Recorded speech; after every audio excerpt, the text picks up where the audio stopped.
आज हम बात करने वाले हैं इंटरनेट की दुनिया के सबसे खौफनाक और अनसुलझे रियल लाइफ रहस्यों में से एक की, लिफ्ट वाली लड़की की कहानी।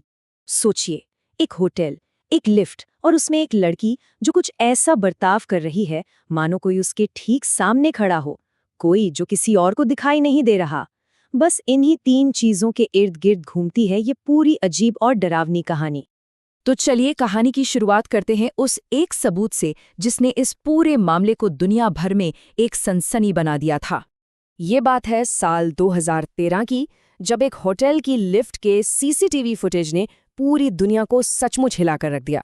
ये एक ऐसा वीडियो था जिसे देखकर लोग हैरान भी थे और डरे हुए भी। इस वीडियो में जो लड़की है उसका बर्ताव बहुत ही अजीब है। वो घबराकर लिफ्ट के सारे बटन एक साथ दबा देती है। फिर वो डरते डरते बाहर कॉरिडोर में झांकती है जैसे किसी से छिप रही हो, और फिर वो हवा में अपने हाथों से अजीब अजीब इशारे करती है मानो वो किसी से बात कर रही हो, पर वहां कोई और था ही नहीं। तो सबसे बड़ा सवाल यही उठता है कि आखिर उस लिफ्ट के अंदर हो क्या रहा था।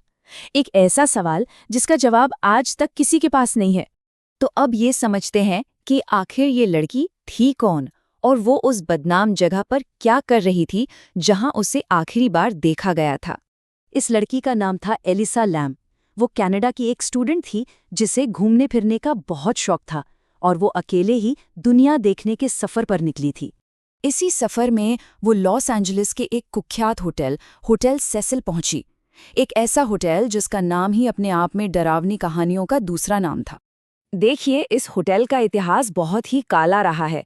यहाँ कई हत्याएं हो चुकी थीं, अनगिनत लोगों ने आत्महत्या की थी और न जाने कितनी ही रहस्यमयी मौतें हुई थीं। कई लोग तो इसे सीधे सीधे एक शापित जगह मानते थे। और यही शापित जगह एलिसा के अचानक गायब हो जाने की कहानी का सेंटर पॉइंट बन गई।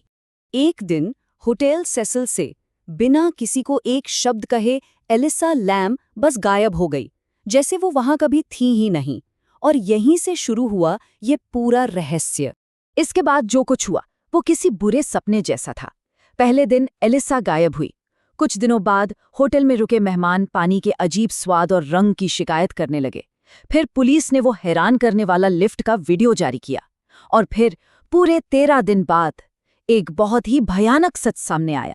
13वें दिन एलिसा की लाश होटल की छत पर रखी पानी की एक बड़ी टंकी के अंदर मिली।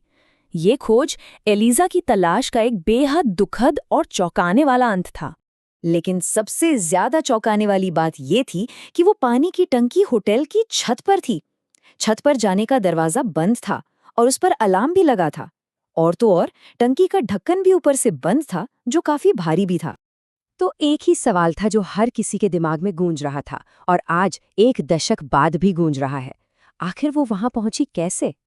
अब जाहिर है, जब कोई मामला इतना पेचीदा हो तो उसे सुलझाने के लिए कई तरह की थियोरीज तो सामने आएंगी ही।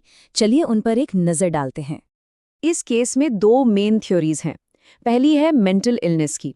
कहा जाता है कि एलिसा को बाइपोलर डिसऑर्डर था और शायद इसी वजह से लिफ्ट में उसका बर्ताव अजीब था।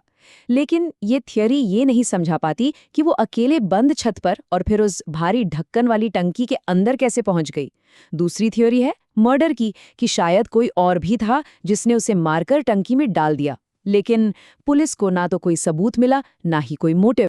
और यही वजह है कि आज तक ज्यादातर लोगों के लिए ये मामला बस एक अनसुलझा रहस्य बनकर रह गया है। कोई भी थ्योरी हर सवाल का जवाब नहीं दे पाती। सच जो भी हो, एलिसा लैम का केस आज भी दुनिया भर के लोगों को डराता है, हैरान करता है और पॉप कल्चर में एक डरावनी अनसुलझी कहानी के तौर पर जिंदा है। तो क्या एक ऐसे रहस्य में जहां कोई सबूत नहीं, कोई गवाह नहीं और कोई सीधा जवाब नहीं, सच कभी सामने आ पाएगा? ऐसी ही रियल लाइफ ट्रू क्राइम कहानियों के लिए क्राइम बॉय को सब्सक्राइब करो। अगला केस और भी ज्यादा चौंकाने वाला होगा।